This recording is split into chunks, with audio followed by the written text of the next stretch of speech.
அனைவருக்கும் வணக்கம். இன்றைக்கி நம்ம இந்த வீடியோவில் என்ன பார்க்க போகிறோம்னா ஷட்டர் ஸ்பீடோட வேலை என்னென்னு தெரிஞ்சுக்கோங்க.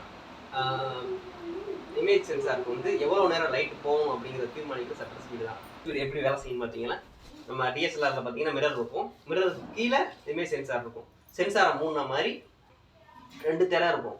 இது நீங்கள் ட்ரிக்கர் ரிலீஸ் பண்ணும்போது என்னென்னு போட்டிங்கன்னா, முதல் இருக்கிற திரை கீழே இறங்கும், லைட்டிங் போகும், அதுக்கப்புறம் மேலே இருக்கிற திரை மூடிக்கும். இதே தான் தொடர்ந்து நடந்துகிட்டே இருக்கும். எவ்வளோ நேரம் லைட் போகணும் அப்படிங்கிறது இந்த ஷட்டர் ஸ்பீடு தான் தீர்மானிக்கும். இது வந்து எவ்வளோ நேரத்தில் ஒரு செகண்டுக்கும் குறைவான நேரத்தில் நடந்து முடிஞ்சிடும். இப்போ நம்ம ஷட்டர் ஸ்பீடை பற்றி ஃபுல்லாக தெளிவாக பார்த்துக்கலாம். ஷட்டர் ஸ்பீட் டயலில் வந்து ரைட் சைடில் சுற்றுனீங்கன்னா 1, 1.3, 1.2, 1.4, 1, 1.3, 1.8, 1.50, 1.25, 1.8000 வரைக்கும் போகும். இது எல்லாமே ஃப்ராக்ஷன்ஸ். இதுவே லெஃப்ட் சைடில் டயலை சுற்றிக்கிட்டே வந்தீங்கன்னா 1, 2, 3, 4, 5, 6 வரும். இது எல்லாமே ஃபுல் செகண்ட்ஸ். அதாவது கிட்டத்தட்ட ஒரு 5 செகண்ட் வரைக்குமே ஷட்டர் ஸ்பீட் திறந்துருக்கும். அவ்வளோ நேரம் சென்சார் லைட்டு போகும். ஃப்ராக்ஷன்ஸில் ஸ்லோ ஷட்டர் ஸ்பீடுங்கிறத தெரிஞ்சுக்கோங்க. இப்போ ஸ்லோ ஷட்டர் ஸ்பீட்னா 1லேருந்து 1.2, 1.3லேருந்து ஒரு 1.125 வரை ஸ்லோ ஷட்டர் ஸ்பீட். 1.250க்கு மேலே போகிறது எல்லாமே ஸ்பீட் ஷட்டர் ஸ்பீட். இப்போது 1.125க்குள்ளே நம்ம என்னெல்லாம் எடுக்கலாம் பார்த்தீங்கன்னா, ஒரு பில்டிங்ஸ் எடுக்கிறோம், ஒருத்தர் நிற்க வச்சு போர்ட்ரேட் எடுக்கிறோம், அசையாத விஷயங்கள் எதெல்லாம் எடுக்கிறோமோ அதெல்லாம் 1.லேருந்து 1.25க்குள்ளே வச்சு எடுத்துக்கலாம்.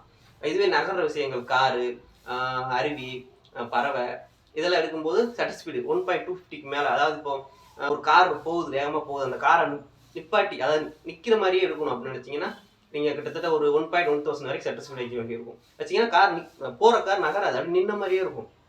இதெல்லாம் ஸ்பீட் ஷட்டர் ஸ்பீட். பறவை எடுக்கிறோம், பறவையெல்லாம் பறக்கும்போது நம்மளால் அவ்வளோ சீக்கிரம் கேப்சர் பண்ண முடியாது. அதுக்கு நம்ம ஷட்டர் ஸ்பீடை கூட வச்சு ஒரு 1000, 2000க்கு மேலே வச்சு எடுக்கும்போது பறவை பறக்கிறத நிப்பாட்டி கேப்சர் பண்ணலாம். இதுக்கு தான் ஷட்டர் ஸ்பீட் யூஸ் ஆகுது. இப்போ shutter speed, slow shutter speed, speed shutter speed என்னென்னு பார்த்துட்டோம். இந்த ஸ்லோ ஷட்டர் ஸ்பீட்லையும் ஸ்பீட் ஷட்டர் ஸ்பீட்லையும் ஃபோட்டோ எடுத்தால் எப்படி இருக்கும் அப்படிங்கிறத டெஸ்ட் பண்ணி பார்க்கலாம். வாங்க பார்க்கலாம். இப்போ ஸ்லோ ஷட்டர் ஸ்பீடு, அதாவது 125ல வச்சு ஒரு படம் எடுத்து பார்க்கலாம். ஒரு காரை ஃபோட்டோ எடுக்கிறேன். 125 கீழே வச்சு எடுத்திருக்கேன். 100ல் கொஞ்சம் பிளரான மாதிரி இருக்குது. 1000 வரைக்கும் வச்சு எடுக்கிறேன். 1000 வச்சு எடுத்துருக்கோம். இந்த கார் பார்த்தீங்கன்னா நகலவே இல்லை, அப்படியே நின்ன மாதிரியே இருக்குது. இப்போ நம்ம ஸ்லோ ஷட்டர் ஸ்பீடும் ஸ்பீட் ஷட்டர் ஸ்பீடு எப்படி ஃபோட்டோ எடுக்கலாம்னு பார்த்தோம். என்ன பண்ணலாங்கிறத பார்த்தோம். ஷட்டர் ஸ்பீட் செகண்ட்ஸில் என்ன செய்யுங்கிறத பார்க்கலாம். ஷட்டர் ஸ்பீட் செகண்ட்ஸில் வச்சு என்ன மாதிரி ஃபோட்டோஸ் எடுக்கலாங்கிறது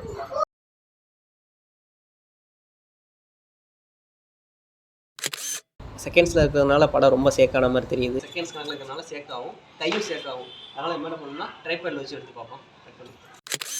இப்போ எப்படி இருக்குன்னு பாருங்கள்.